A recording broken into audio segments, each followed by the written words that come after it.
वालेकुम गाइस, कैसे हैं आप। उम्मीद करता हूं कि आप सब खैरियत से होंगे, खुश होंगे और हमारी दुआ है कि आप हमेशा खुश रहें, हंसते और मुस्कुराते रहें। मेरा नाम है रहमान अनवर और मैं हूं जफर इकबाल। और आज हम जिस वीडियो पर रिएक्ट करने जा रहे हैं, इस वीडियो का टाइटल है Pakistan files to a new law.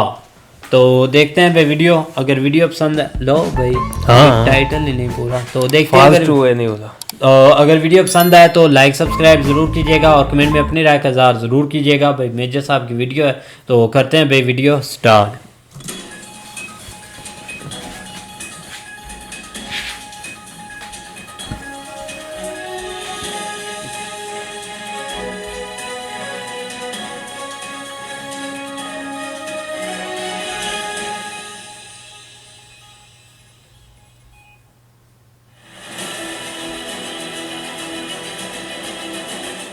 Pakistan के साथ सिर्फ दो काम करने हैं, या तो उनका मजाक उड़ाना है या उनको जलील करना है। That's it. और उसमें हमारी ट्रिपल पीएचडी है। पहले हमें, अरे बेवकूफ हो तुम लोग बेवकूफ हो, बिल्कुल अकल बेच के खा गए थे भाई साहब। सुनो, थोड़ी सी हिस्ट्री पढ़ लिया करो। तुम लोग कह रहे हिस्ट्री है नहीं, 75 साल पुराना तुम्हारा मुल्क है, तो क्या तुम हिस्ट्री पढ़ोगे? देख, मासूम लोगों को मरवाया है तुमने। आईएसआई ने पैसे लेकर, अमेरिका से, सीआईए से लेकर, अमेरिका तो चला गया हाथ पाथ झाड़ के अमेरिका। जय हिंद दोस्तों, मैं हूं मेजर गौरवारी और आप देख रहे हैं द चाणक्य डायलॉग्स। इस वीडियो को लाइक करिए, हमारे चैनल को सब्सक्राइब करिए और बेल आइकन दबाना बिल्कुल मत भूलिएगा। अच्छा दोस्तों, ऐसा हुआ है कि यूनाइटेड नेशन सिक्योरिटी काउंसिल और फिर यूएन के प्लेटफॉर्म्स में थोड़ी सी, मुझे लगता है, तू मैं हो गई भारत पाकिस्तान के बीच में। पाकिस्तान ने, जाहिर सी बात है, कश्मीर की बात करनी है, उनका और कोई एजेंडा तो है नहीं, तो उन्होंने कश्मीर की बात करी, यहां से रिस्पॉन्स किया, ये वो। फिर उन्होंने एक बड़ी बदसूरत सी बात करी प्राइम मिनिस्टर मोदी के लिए, बिलावल भुट्टो ने। ठीक है, उन्होंने ये बोल दिया कि ठीक है, ओसामा तो मारा गया, लेकिन जो गुजरात का, उन्होंने बुचर बोला, जिसको कसाई कहते हैं, कि वो तो अभी जिंदा है और भारत का प्रधानमंत्री, ऐसा ऐसा कुछ उसने बोल दिया। खैर कोई बात नहीं। देखो, मैं दो तीन चीजें कहना चाहता हूं। बिलावल ये बात क्यों कह रहा है? आप सब लोगों को बुरा लगा, मुझे भी बुरा लगा। ये बिलावल कह क्यों रहा है? बिलावल को कहना उसकी मजबूरी है, क्योंकि उसके हाथ से सत्ता जा रही है। वो तो ट्रेनिंग कर रहा है प्राइम मिनिस्टर ऑफ पाकिस्तान बनने की ना, आपको ये सोचना पड़ेगा। वो ट्रेनिंग कर रहा है प्राइम मिनिस्टर ऑफ पाकिस्तान। उसका नाना भी प्रधानमंत्री था, उसकी मां भी प्रधानमंत्री थी, उसका बाप राष्ट्रपति था, वो भी प्रधानमंत्री बनना चाहता है पाकिस्तान का। कैसे बनेगा? जब तक आप मोदी के खिलाफ, भारत के खिलाफ, हिंदुओं के खिलाफ जहर नहीं उगलेंगे, आपका काम पाकिस्तान में नहीं बनेगा, क्योंकि पाकिस्तान में और कुछ है नहीं। राइट? पाकिस्तान की इकोनॉमी है? नहीं है, जमीन पे गिर चुकी है। पाकिस्तान की डिप्लोमेसी है? नहीं, जलील हो रहे हैं हर जगह, उनको तनख्वाहें नहीं मिल रही है। पाकिस्तान में मैन्युफैक्चरिंग हो नहीं रही है। असेंबलिंग को ये लोग मैन्युफैक्चरिंग बोलते हैं, झूठ खुद के लोगों को ना, झूठ झूठ बोल के। उनकी फौज कुछ नहीं कर पा रही है। रोज टीटीपी वाले आके मार के थप्पड़ दांत मुंह पे जूते मारते हैं, चले जाते हैं, लोग कुछ नहीं कर पाते। तो उस मुल्क में कुछ नहीं है। अब मुल्क को एक कैसे रखें? अपनी लीडरशिप कैसे दिखाएंगे? साहब देखो, मैं तुम्हारा लीडर हूं, मैं कायदे आजम के बाद मैं ही पैदा हूं। उसके लिए मोदी जी को गाली देना जरूरी है। आपको एक दुश्मन चाहिए ना। जब आपका एक दुश्मन बहुत बड़ा हो जाता है और आपसे उसका कद, आपका जो दुश्मन है उसका कद आपसे 100 गुना बड़ा हो, तब तो लोग आपको भी सीरियसली लेंगे। आपको भी सीरियसली लोग लेंगे ना, कि भाई देखो, इस इंसान का दुश्मन इतना बड़ा है। जिस इंसान का दुश्मन नरेंद्र मोदी है, तो समझ लो वो इंसान का कद खुद कितना बड़ा होगा, वो खुद कितना बड़ा शख्स होगा। ये मेंटल गेम बिलावल भुट्टो की। देखो ना, कुमाऊनी में एक शब्द है लाटा। ये बिलावल लाटा है, इंडिया में भी है एक लाटा, लेकिन हम उसकी बात नहीं कर रहे। बिलावल लाटा है एकदम, ठीक है? वो दिमाग से पैदल है, उसको जो स्टोरी सुना देते हैं। अच्छा, मेरी थोड़ी सी शिकायत मैं आज कर लूं डॉक्टर जयशंकर साहब से, कि डॉक्टर साहब, मुझे नहीं लगता कि आपको इनके साथ एंगेज करना चाहिए। सर, आपका ना कद बहुत बड़ा है। मैं डॉक्टर एस जयशंकर साहब की बात कर रहा हूं। सर, आपका कद बहुत बड़ा है। Don't allow these people to even come near you. देखिए, आप, मैं तो बहुत छोटा आदमी हूं, and in front of you, in front of Modi ji, I am insignificant. मुझे जानता ही कौन है। लेकिन सर, ये पाकिस्तान जो है ना, आप पूरी दुनिया को देखिए डॉक्टर जयशंकर साहब, आप पूरी दुनिया को देखिए। आप पूरी पाकिस्तान हम जैसों पे छोड़ दीजिए, ठीक है? पाकिस्तान हम पे छोड़ दीजिए। हमें पता है पाकिस्तान के साथ डील कैसे करना। आप जैसे, सर, आप जैसे इंग्लिश में उनको नहीं समझ में आता। उनको चाहिए यूपी 32 वाला प्रोग्राम, यूपी 32। उनकी मेडिसिन ही यूपी 32 है सर, और वो मैं देता हूं उनको रोज। पाकिस्तान के साथ सिर्फ दो काम करने हैं, या तो उनका मजाक उड़ाना है या उनको जलील करना है, दैट्स इट। और उसमें हमारी ट्रिपल पीएचडी है सर। मैं आपको बताता हूं ना, एक कहावत होती है, और मैं जो फॉरेन ऑफिस में डॉक्टर जयशंकर की बात नहीं कर रहा, मैं पूरे मिनिस्ट्री ऑफ एक्सटर्नल अफेयर्स की बात कर रहा हूं। देखो, अगर आप ना सुअर के साथ कुश्ती करोगे ना, तो कीचड़ में लौटोगे, सुअर को मजा आएगा। इसमें पाकिस्तान को मैं सुअर बोल रहा हूं। आपके कपड़े गंदे हो जाएंगे, आप इनके साथ डील मत करिए, आप इनको छोड़ दीजिए, इनको मैं संभाल लूंगा। इनको रोज भिगा भिगा के चप्पल जूते से इनकी आरती उतारना, ये मेजर का काम है, इसमें मेजर की एक्सपर्टीज है। हम नहीं चाहते कि हमारे उस लेवल के डॉक्टर जयशंकर के लेवल के जो हमारे बड़े सबसे बड़े डिप्लोमेट हैं और भारत की बात इतनी दबंगई से रखते हैं दुनिया के सामने, तो आई डोंट थिंक कि डॉक्टर जयशंकर को इनके मुंह भी लगना चाहिए। ठीक है सर, ये सुअर के साथ कुश्ती नहीं सर, ये हमारे ऊपर छोड़ दीजिए, हमें पता है सुअर को दौड़ा दौड़ा के कैसे मारना। अच्छा, तो ये इन्होंने मोदी जी के खिलाफ कह दिया, तो भाजपा वाले भी पहुंच गए पाकिस्तान एम्बेसी के सामने, या हाई कमीशन माफ कीजिएगा, चाणक्यपुरी में जो है वहां पे पहुंच गए और हाय हाय नारेबाजी। देखिए, भाजपा वालों तो ठीक है, आप लोग पहुंच गए, मैं बाकी पॉलिटिकल पार्टीज का नाम नहीं ले रहा, लेकिन मैं पूछता हूं कि बाकी पॉलिटिकल पार्टीज जो हैं, आप क्यों नहीं पहुंचे? मोदी जी क्या भाजपा के प्रधानमंत्री हैं कि पूरे देश के प्रधानमंत्री हैं?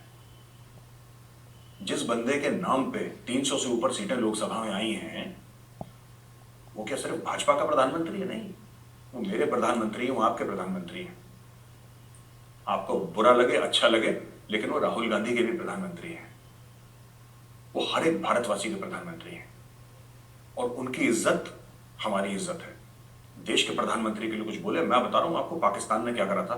खैर वो तो है पागल कौम है पूरी की पूरी, लेकिन पाकिस्तान ने क्या करा था, एक छोटी खबर फैल गई थी एक बार, मैं 70s 80s की बात कर रहा हूं, आज से 20-30 साल पहले, 40 साल पहले की बात। एक खबर फैल गई कि साहब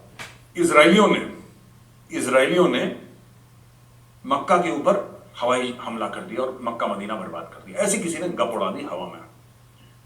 अच्छा, पाकिस्तानी तो पढ़ने लिखने का रिवाज है नहीं उनके मुल्क में, ठीक है, दिमाग से पैदल। उनको जियाउल हक उस समय था इनका डिक्टेटर, उसने भड़का दिया, और जियाउल हक खुद साइकिल लेके चला गया, इस्लामाबाद में साइकिलिंग कर रहा है। हजारों की भीड़ पहुंच गई भाई अमेरिकन एम्बेसी के सामने, क्योंकि उनको ऐसा लगता है कि जो भी इजराइल करता है वो अमेरिका की शय में करता है। वो पहुंच गए अमेरिकन एम्बेसी, उन्होंने लगभग अमेरिकन एम्बेसी जला दिया, कुछ लोग मार दिए, एम्बेसी के ऊपर हमला कर दिया पाकिस्तानियों ने, क्योंकि उनको किसी ने वो कर दिया। तो मैं ये नहीं कह रहा, देखिए हम तो हिंदुस्तानी हैं, सभी लोग हैं, अच्छे लोग हैं, अच्छे खानदान से आते हैं, बता भी रहे हैं और तो कह भी नहीं। आपको वो काम नहीं करना है। लेकिन मैं कह रहा हूं कि जितनी भी पॉलिटिकल पार्टीज हैं, इसमें तो एक हो जाओ यार, इसमें तो एक हो जाओ, इसमें सियासत मत करो, ठीक है। When the honour of the country is at stake, आप सियासत मत करो। मैं जानता हूं we have a lot of institutional depth, आप कर भी लोगे सियासत तो कोई फर्क नहीं पड़ेगा, लेकिन सिर्फ एक you know it's a hygiene factor, it's common civic sense, बस मैं इतना ही बोलूंगा और क्या बोलूं। अच्छा, पाकिस्तान और अफगानिस्तान के बीच में बड़ा एक मामला चल रहा है इस वक्त। तो पाकिस्तान कह रहा है कि तुम आते हो, हमें ठोक के चले जाते हो, हमें बहुत बुरा लगता है, तो सानू भी मुसलमान थे, तुसी भी मुसलमान थे, असी भी मुसलमान थे, ये सब, ये पाकिस्तान की ये फॉरेन पॉलिसी चलती है इस्लाम के ऊपर टोटली। तो जैसा मैंने आपको कई बार पहले बता दिया, ये बड़ा ना सेलिब्रेट कर रहे थे कि आजाद हो गए, अमरीकी चले गए, शिकस्त दे दी, ये सब, और फिर इन्होंने बड़े ड्रामे करे। अच्छा, इनका थोड़ा सा मैं आपको इतिहास बताता हूं दोस्तों, पाकिस्तानियों को क्यों बात समझ में नहीं आती। और पता है क्या, ये मुझसे कहते हैं मेजर आप खुद अपने आप को जलील करते हो, किसी में इतनी औकात नहीं है कि एक पूरे 22 करोड़ के मुल्क को, एटमी मुल्क को जलील करे। आप खुद ऐसी हरकतें करते हो कि आप दुनिया भर में जलील होते हो, कि आपके पूर्व प्रधानमंत्रियों की पैंट खुलती है इमिग्रेशन पे। भाई, आपकी हरकतें ऐसी हैं, और अगर आपकी हरकतें ऐसी होंगी, कोई कैसे आपको इज्जत देगा। मैं आपको छोटी सी बात बताता हूं, मैं कई बार पहले बता चुका हूं, इनके जो रॉकेट हैं, जो मिसाइल है ना, इनका नाम रखा है गौरी, गजनवी, बाबर, इस टाइप के इन्होंने नाम रख रखे हैं। क्यों रख रखे हैं नाम, मैं आपको बताता हूं, इसके पीछे माइंडसेट क्या है। क्योंकि ये लोग आए थे अफगानिस्तान से, उस समय पाकिस्तान तो था नहीं, उस समय तो भारत था, और यहां पे 90-95% पॉपुलेशन हिंदू थी एक जमाने में, राइट। अब हुआ हुआ ये कि ये लोग आते थे, ये लोग मंदिर तोड़ते थे, सोमनाथ का मंदिर कई बार तोड़ा इन लोगों ने, लूटा पाट, ये लूटपाट करते थे, ऊपर से आते थे और लूटपाट करके चले जाते थे, राइट। हिंदुओं को मारा, सर काट के हिंदुओं की खोपड़ियों का पहाड़ बना दिया। ये जो आते थे इस्लामिक आक्रांता, ये आते थे नॉर्थ वेस्ट से, अफगानिस्तान से, सेंट्रल एशिया से। ये जो बाबर है जिसके ऊपर इमरान खान कह रहे थे मैं फिल्म बनाऊंगा, पता नहीं क्या हुआ इसका, ये जो बाबर है ये तो उज़्बेक है, he is an Uzbek actually. Babur Uzbek था। ये 1526 में first battle of Panipat Ibrahim Lodi के साथ इसने लड़ी थी, जो पानीपत की पहली लड़ाई थी, मैं उसकी बात कर रहा हूं, 1526 की। तो ये तो ऊपर से आया था। अच्छा, तो पाकिस्तानियों को लगा कि अच्छा ये जो गजनवी है, मैं बात कर रहा हूं गजनवी की, गौरी की, ये तो बड़े अच्छे लोग हैं यार, इन्होंने तो हिंदुओं को काटा है। क्योंकि इन्होंने हिंदुओं को काटा है और इसलिए मंदिर इन्होंने भी बर्बाद करे हैं और लूटपाट करी है, ठीक है, क्योंकि लूटपाट जायज है, लूटपाट करी है और हिंदू लड़कियों को ले जाकर काबुल के बाजारों में बेचा, इसलिए यही हमारे हीरो हैं। अब देखो आपने हीरो भी अपने लोगों को कैसा बनाया, साइंटिस्ट को हीरो नहीं बनाया आपने अपना, जो अमन की बात करे उसको हीरो नहीं बनाया, जो लुटेरा, रेपिस्ट, डकैत, वो पाकिस्तानी कौम के हीरो बन गए। और वो जो आके मारते थे उस जमाने में हिंदुओं को, वो पाकिस्तानी कौम ने उनके नाम पे अपनी मिसाइल रख दी, गौरी, गजनवी, ये फलाना ढिमका। आज की तारीख में ये कह रहे हैं यार कि तालिबान वाले हमें मारते हैं, तहरीक तालिबान वाले हमें मारे। बेवकूफ हो तुम लोग बेवकूफ हो, बिल्कुल अकल बेच के खा गए तुम लोग। वो वही काम कर रहे हैं जो हजारों साल से उसके बाप दादा करते आए थे। ओ भाई, पहले वहां पे हिंदू बसते थे, वो ऊपर से आते थे हिंदुओं को मारते थे। अब तुम वहां पे बसते हो तो ऊपर से आते हैं तुम्हें मारते हैं। उनके गेम प्लान में कोई फर्क नहीं है, उनको कोई फर्क नहीं पड़ता। उनको आना है, काटना है, जमीन लेनी है, लोगों को उठा के ले जाना है, चोरी चकारी करनी है, डकैती डालनी है, वो उनका काम है, वो तो उनका पुश्तैनी काम है, वो वही काम कर रहे हैं। बस फर्क सिर्फ इतना है कि पहले वहां पे हिंदुस्तान था, अब उस एरिया में पाकिस्तान है। पहले वहां पे ज्यादातर हिंदू बसते थे, अब वहां पे मुसलमान बसते हैं 97-98%। और भाई जो सेंट्रल एशिया से आ रहा है, जो अफगानिस्तान से आ रहा है, उसका आज से 600-700 साल पहले भी वही प्लान था जो उसका आज है, और उसी प्लान पे अमल कर रहा है। ये क्यों अफगान तालिबान आपको ठोक रहे हैं? आपको लग रहा है कि सिर्फ और सिर्फ मामला इतना है कि ड्यूरेंट लाइन से वो लोग अग्री नहीं करते। भाई साहब सुनो, थोड़ी सी हिस्ट्री पढ़ लिया करो। तुम लोग कह रहे हिस्ट्री है नहीं, 75 साल पुराना तुम्हारा मुल्क है, तो क्या तुम हिस्ट्री पढ़ोगे? लेकिन पाकिस्तानियों, मेरे भाइयों बहनों, मेरे मासूम बच्चों, थोड़ा सा अपना इतिहास पढ़ लो, थोड़ी सी अपनी तारीख पढ़ लो, थोड़ी सी अपनी हिस्ट्री पढ़ लो, तुम्हें यह पता लगेगा कि जिनको तुम अपना अब्बू मान के बैठे हो ना, गजनवी और गौरी, जिनके नाम पे मिसाइल लगाई हैं, उन्हीं के ये पोते दर पोते हैं जो आज की तारीख में, it is the same reason. मैं ये कहने की कोशिश कर रहा हूं कि सेम रीजन है। कोई अफगानिस्तान से आया, कोई सेंट्रल एशिया से आया, बड़ा मशहूर है मुगल फरगना, और ये सब ऑल दीज प्लेसेस, ये लोग समरकंद और ये ऑल दीज प्लेसेस ना, ये सब जुड़े हुए हैं, ये सब जुड़े हुए हैं। ये तो आज से 30 साल पहले they used to be part of USSR, ये तो सोवियत रशिया का हिस्सा हुआ करते थे एक जमाने में, 40 साल पहले। फिर ये इंडिपेंडेंट कंट्रीज बन गई। फिर एक जमाने में जब यहां पे सोवियत रशिया का राज नहीं था, ये क्या था ये?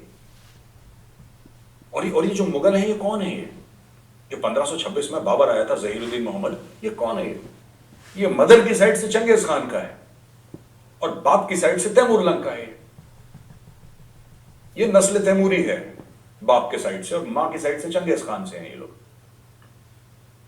इनका तो काम ही है ऊपर से नीचे आना। ये तो हर साल आते थे ऊपर से नीचे, ये सर्दियों में, और ये उसके बाद ये आ जाते थे, गर्मियों में आते नहीं थे, सर्दियों में आके लूटपाट के 2-4 महीने सबको मारा, अगले साल फिर आए। ये तो इनका, ये जैसे कि नदी का पानी बढ़ता है फिर कम हो जाता है, ये सीजनल होता था इनका। इन्होंने कई साल कराए, और तब तो सारे लोग मजे मारते थे कि हिंदू को काट दिया, काफिर को मार दिया, बड़े मजे। अब तुम्हें काट रहे हैं, तुम्हें बुरा लग रहा है। वहां पे जो रहेगा वो कटेगा।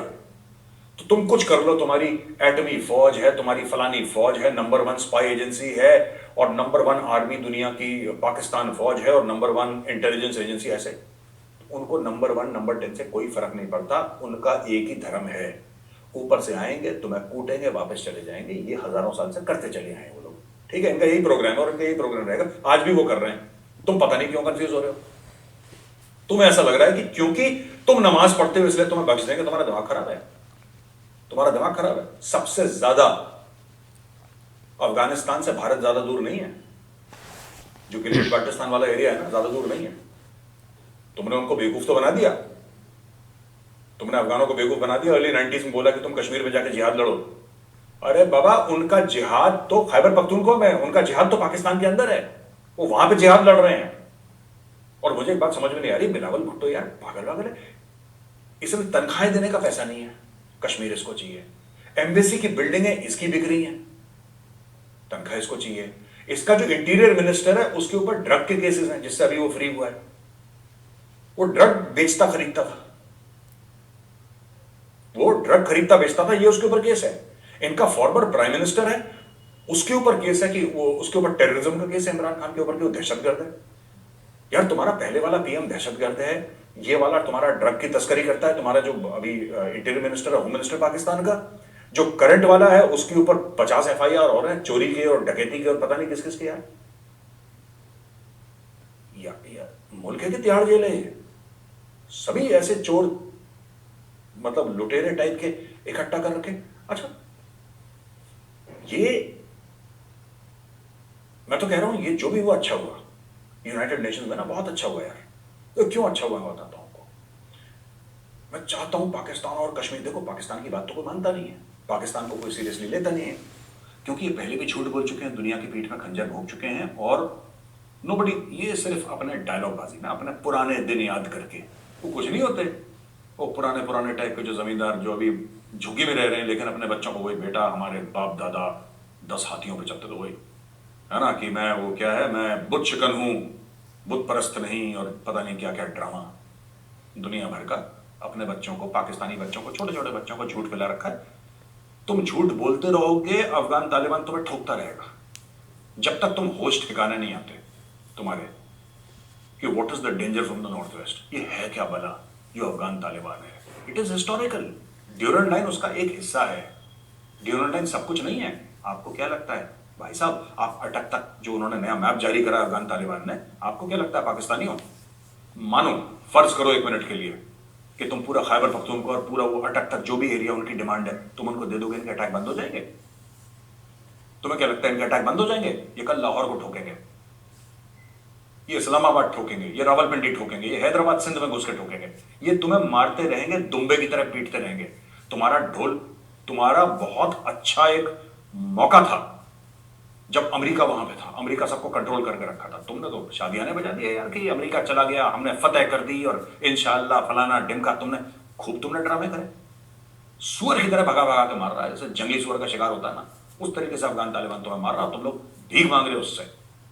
रहम जिल्ले इलाही रहम, वो रहम नहीं दे रहा तुम्हें। उसका खानदानी पेशा है तुम्हें पीटना। आज वो पीट रहा है तुम्हें, कल उसके बच्चे तुम्हारे बच्चों को पीटेंगे, उसका पोता तुम्हारे पोते को पीटेगा। ये हजारों साल से रिवायत चली आ रही है, ये होगा। और तुम इसके बारे में कुछ नहीं कर सकते, क्योंकि तुमने अफगानिस्तान को लेके बहुत पैसे कमाए। तुमने बहुत पैसे कमाए अफगानिस्तान को लेके। अब वो जितने भी कमाए हैं तुम्हारे हलक के अंदर डाल के बेटा वो पैसे अफगानिस्तान निकाल देगा। जितने साल तुमने मौज करी है ना, अफगानिस्तान को जहर डाला है, वहां के मासूम लोगों को मरवाया है तुमने। आईएसआई ने पैसे लेकर, अमेरिका से, सीआईए से लेकर, अमेरिका तो चला गया हाथ वाथ झाड़ के। अमेरिका कहता तुम्हारा दिमाग खराब है, कौन सा पाकिस्तान, कौन सा अफगानिस्तान, हटो, किनारे करो। और तुमने खूब गढ़ के पैसे, ये जो एवन फील्ड में तुमने मकान बना रखे हैं, मुशर्रफ के जितनी कोठियां बन रखी हैं दुबई में, ये कहां से आया पैसा? आर्मी चीफ की सैलरी पे। कितनी है तुम्हारे आर्मी चीफ की सैलरी? जरा बताना पाकिस्तानियों, कमेंट पे लिखना कि हमारे आर्मी चीफ कितनी सैलरी, कितनी है? 3 लाख, 4 लाख, 5 लाख, 6 लाख, 10 लाख, कितनी सैलरी है? ओ भाई कितनी सैलरी है तुम्हारे आर्मी चीफ की? जरा हमें बताओ ना, थोड़ा सा हमें आइडिया दो थोड़ा सा कि जनाब हमारी इतनी सैलरी है हमारे आर्मी चीफ की। तो दुबई में कैसे पेंट हाउस में रह रहा है, लंदन में कैसे उसका घर है मुशर्रफ का, प्लाजे शलाजे कहां से? ये सब ये अमेरिकन पैसे हैं, अमेरिकन डॉलर हैं, ये जो खा लिए, अब खा के भाग गए, राइट? और तुम लोगों को छोड़ दिया, you left holding the baby. Congratulations दोस्तों। मिस्टर फूमियो कशीदा हैं जापान के प्राइम मिनिस्टर। उन्होंने नई नेशनल सिक्योरिटी अनवेल करी, जापान की नेशनल सिक्योरिटी। जापान एक पैसिफिस्ट नेशन बन चुका था, पहले भी डिस्कस कर चुके हैं हमारे किसी प्रोग्राम में, इधर ही द चाणक्य डायलॉग्स में, कि जब वर्ल्ड वॉर 2 खत्म हुआ था 1945 में, तो फिर वो जर्मनी जापान को बोला गया तुम टाटा रखो और सेल्फ डिफेंस के लिए, सिर्फ अपने आप को बचाने के लिए वो करो। लेकिन अब उन्होंने बोला है कि जो हमारा डिफेंस बजट होगा, ये फूमियो किशिदा ने बोला है, जो प्राइम मिनिस्टर है उनका जापान का, कि कम से कम 2% ऑफ जीडीपी होगा हमारा। हम लॉन्ग रेंज मिसाइल्स भी लाएंगे, राइट। और एक उनका कमेंट है जो बड़ा सोचने के लायक है कि each and every one of us must have the awareness that we are protecting our country. This is very important as we have learned from Ukraine. We are now at a turning point of our national security policy. ये देखिए, ये Washington post में article छपा है, तो मैं Washington post को coat कर रहा हूं, जिसमें उन्होंने बोला है कि यार हमें एक बात पता होनी चाहिए, आपने यूक्रेन और रशिया का वॉर देखा, ठीक है, और चाइना किस तरीके से, चाइना की गंदी मैली नजर है हमारी जमीन पे, और चीन तो जमीन का मॉरल कैरेक्टर तो है नहीं वहां, तो इसका ले लो, इसका ले लो, छीन लो, चीना झपटी है इनकी, चलती रहती चीन की। तो भाई इस बंदे ने बोल दिया है कि मैं अपना बजट रैंप अप कर रहा हूं और मुझे चाहिए लेटेस्ट वेपन्स, और जापान के पास पैसे की दोस्तों कमी है नहीं। अब जापान डिफेंस फोर्सेस को डेवलप करना पड़ेगा। ये भी इतिहास का बहुत, किस दिन मैं अलग से ना वीडियो बनाऊंगा इसके ऊपर, किस तरीके से जापान ने जाके, जिसको कहते हैं ना कि खून की नदियां बही थी चाइना के अंदर, 75 साल से जापानी बिल्कुल चुप है। जर्मन ने इतना दुनिया भर में दुनिया पलट दी थी जर्मनी में हिटलर के अंदर। वो तो आदमी ही पागल था दिमाग से ना। He was a evil mad man, Adolf Hitler, and specially what he did to the Jews. ये तो you can't even hear it. It gives you so much of pain and grief. So दुनिया ने बोला कि यार तुम हथियार पकड़ने लायक नहीं, तुम छोड़ दो। लेकिन जापान अब ये बोल रहा है कि बॉस नहीं, चाइना हमें खा जाएगा and we have to defend ourselves. तो इनका प्राइम मिनिस्टर अपने लोगों से बोल रहा है कि एक बात ध्यान रखना, हमें अपना डिफेंस करना है, यानी कि कोई देखो तुम्हारी मदद करने के लिए कोई नहीं आता। थोड़ी बहुत मदद अमेरिका करेगा, ये करेंगे, क्वाड शॉट दुनिया भर का, लेकिन हो सकता है कि क्वाड भी वहां पे मूव इन कर जाए, हो सकता है ये भी हो जाए, वो भी हो जाए, और ऑकस हो सकता है वहां पे एक्सरसाइजेस करे या जो भी करे। लेकिन यार defence of your country is your business, ठीक हो गया। Defence of your country is your business, and unless you take responsibility for the defence of your country, किसी का बाप की अली वो नहीं लगी, यू नो, टेंशन दिमाग में लगी कि यार हम जापान को प्रोटेक्ट करेंगे, तो वो कह रहा है मिसाइल रॉकेट लॉन्चर सब लगाएंगे, और अगली बार चीनी आएंगे और ठोकेंगे, तो पैसा वैसा उसने सैंक्शन करवा दिया। नई नेशनल सिक्योरिटी उनकी अनवेल हो चुकी है। एक और है, इंडियन नेवी ने ये मोर्मुगाओ करके एक डिस्ट्रॉयर लॉन्च करा है, और इसके बारे में बताया जा रहा है कि ये इसका इंडक्शन भी हो जाएगा 18 दिसंबर को, और the majestic ship measures 163 metres in length, यानी कि 163 मीटर इसकी लंबाई है, 17 मीटर इसकी चौड़ाई है, और 7400 टन का इसका वजन है। 30 नॉट के ऊपर इसकी स्पीड है, और स्टेल्थ इसके अंदर फीचर्स हैं कि इसको रडार क्रॉस सेक्शन है, आरसीएस भी जिसको बोलते हैं, वो कम हो, रिड्यूस्ड हो, ऐसा गायब तो नहीं हो जाएगा रडार से, लेकिन बहुत कम होगा उसका, right. State of the art weapons and sensors such as surface to surface missiles हैं इसमें, surface to surface missiles, surface to air missiles इसके अंदर हैं, और सर्वेलेंस रडार्स हैं इसके अंदर, और गनरी वेपन सिस्टम्स जो हैं उनको सर्वेलेंस रडार जो है डेटा प्रोवाइड करता है, टारगेट डेटा। इसमें एंटी सबमरीन वॉरफेयर कैपेबिलिटीज हैं इसमें, ये मैं आर्टिकल से पढ़ रहा हूं, एंटी सबमरीन वॉरफेयर कैपेबिलिटीज हैं, और इंडिजिनसली डेवलप्ड, यानी भारत में ही डेवलप्ड इसके रॉकेट लॉन्चर्स हैं, torpedo launchers and ASW helicopter, anti ship warfare, anti submarine warfare helicopters हैं, और न्यूक्लियर, बायोलॉजिकल और केमिकल माहौल में भी ये शिप लड़ सकता है। इसके अंदर मैं ये समझता हूं कि इसके अंदर ब्रह्मोस भी होंगे, क्योंकि बहुत पहले मैं गया था, मैं एक शूटिंग करता था एक होगा ब्रह्मोस दोस्तों में, जिसका नाम था पेट्रियट। तो पेट्रियट के तहत मैं आईएनएस कोची में गया था, जो कि एक डिस्ट्रॉयर है, मैं 3-4 साल पहले की बात कर रहा हूँ। आईएनएस कोची में गया था, और वहां पे रहा मैं आईएनएस कोची में, उनके ऑफिसर्स और जो मैन थे उनके साथ रहा, और बड़ा जबरदस्त जहाज है आईएनएस कोची, और very very powerful ship, state of the art, computer लगे हुए थे सब लोग। तो अब ये तो मोर्मुगाओ जो है ये तो लेटेस्ट है, तो इसके अंदर और भी कुछ इंप्रूवमेंट होगा, और ये जो हमारी फ्रेंडली कंट्रीज हैं उनसे भी हम डिस्कस करते रहते हैं टेक्नोलॉजी। तो ये आईएनएस मोर्मुगाओ का बहुत बहुत स्वागत है इंडियन नेवी में, आप सबकी तरफ से, हमारी तरफ से, चाणक्य डायलॉग की टीम से। दोस्तों आज का वीडियो यहीं पे खत्म होता है। मैं आपको और भी कुछ बताऊंगा, कल परसों मेरे पास कुछ ऐसी खबर आ रही है, जिस दिन कंफर्म हो जाएगी, जैसे कंफर्म हो जाएगी फिर मैं नया वीडियो आपके पास लेकर आऊंगा बहुत जल्द। इस वीडियो को देखने के लिए बहुत बहुत धन्यवाद। इसे लाइक करिए, सब्सक्राइब करिए, और बेल आइकन दबाना बिल्कुल मत भूलिएगा। जय हिंद। हाँ जी गाइस, तो जैसे कि आप वीडियो देख रहे थे भाई मेजर साहब की, हम भी काफ़ी भाई टिक कर देख रहे थे और सुन रहे थे मेजर साहब की बातें कि वो क्या हमें बताना चाहते हैं या क्या उनका भाई माइंड है। वो तो हम सीधी सी बात अब देख चुके हैं कि जो हमारे साथ हो रहा है या जो हमारे साथ वो शेयर करना चाहते हैं भाई कि जो बिल्कुल उन्होंने पहला अपनानियों टॉपिक वाला- उन्होंने बिलावल भुट्टो वाला, जो कि आजकल बहुत न्यूज़ के ऊपर है वो, और उन्होंने बिल्कुल सही बात की है कि एस जयशंकर साहब के बिल्कुल वो लेवल के भी नहीं है। ज़ाहिर बात है एक एक्सपीरियंस, बाकी हर चीज़ें बहुत सारी देखे जाए तो वो उनके लेवल के बनते भी नहीं है। तो वो यहाँ पे तो उसको कोई छोटे मोटे जिस तरह आप कह लें कि आराम से उनको काबू किया जा सकता है, जिस तरह मेजर साहब कह रहे हैं। लेकिन ये कि हम तो भाई यही कहते हैं कि अभी तक उसको ये इस तरह का बयान नहीं करना चाहिए। लेकिन ये कि यहाँ पे जिस तरह चल रहा है सिस्टम, क्योंकि लोग इन चीज़ों को बहुत मानते हैं, तो वो उसको जो है ना वो कुछ दाद भी दे रहे हैं, क्योंकि उसकी एक पॉलिटिकल इन्होंने चीज़ें, यही वजह कि यहाँ पे ये इस तरह के लोग एडजस्ट हो जाते हैं, कोई ना कोई ऐसा शोशा छोड़ते हैं लोग जो है ना वो वाह वाह वाह वाह वाह करके जो है ना वो उसको। लेकिन ये कि बेसिक जो चीज़ें देखने वाली होती हैं उसके ऊपर नहीं देखते कि इसका फ़ायदा क्या होगा, नुकसान क्या होगा। तो उस हवाले से मेजर साहब सही बात कर रहे हैं बिल्कुल भाई, ये कि बेहतर चीज़ था तो- कि आप इस चीज़ को इग्नोर करें। लेकिन ये कि दूसरी उन्होंने बात जिस तरह की कि पाकिस्तान ने जो है ना वो एक टाइम था ज़ियाउल हक वाला जो उन्होंने वाक़या सुनाया, तो वो एक और मसला था उसमें जो है ना ज़ाहिर बात है कोई भी अगर मुसलमान होता तो वो इस हद तक पहुंच जाता था। लेकिन ये कि ये एक और मसला है यहाँ पे। तो ज़ाहिर बात है अगर सफारत खाने में उन्होंने बिल्कुल एक पुरअमन एहतजाज भी रिकॉर्ड करवाया और वहाँ पे जाके उन्होंने एक उसके आगे जो है ना वो सफारत खाने के सामने वो गए भी हैं, तो ये नहीं कि नहीं गए। लेकिन ये कि यही एक तरीका कार होता है और इसी तरह करना भी चाहिए। ये ठीक है गुस्सा आता है, ये नहीं कि नहीं आता हर लेकिन ये कि उसको एक प्रॉपर तरीके से डील करना चाहिए, डील और करना इसको चाहिए बिल्कुल भाई और तरीके से। और लेकिन ये है कि मेजर साहब ने भाई काफ़ी अच्छा जो अफ़गानिस्तान वाला पॉइंट उन्होंने क्लियर किया, तो वो इस चीज़ को हम मानते हैं कि भाई वो कोई भाई ये नहीं कि हमें कश्मीर लेकर दे रहे हैं, जो हमारा माइंड इन्होंने बनाया था बिल्कुल वो बड़ा जो हमें खबरों में बताते थे ये होगा वो होगा, लेकिन ये सब महज बातें थी और आज ये सब इनके भाई सामने आ रही हैं। ठीक है, और इस चीज़ को हम भाई फेस भी कर रहे हैं, जो यहाँ पर बम धमाके जो भी होता है भाई इस चीज़ को देख रहे हैं। लेकिन उन्होंने बहुत अच्छे मेजर पॉइंट हमें बताए हैं और बहुत अच्छी भाई वीडियो लगी और इन्फॉर्मेशन भी हमें भाई काफ़ी मिली। तो उम्मीद करते हैं कि गाइस आपको वीडियो पसंद आएगी, और अगर पसंद आए तो लाइक सब्सक्राइब ज़रूर कीजिएगा और कमेंट में अपनी राय का इज़हार ज़रूर कीजिएगा। अल्लाह हाफिज़।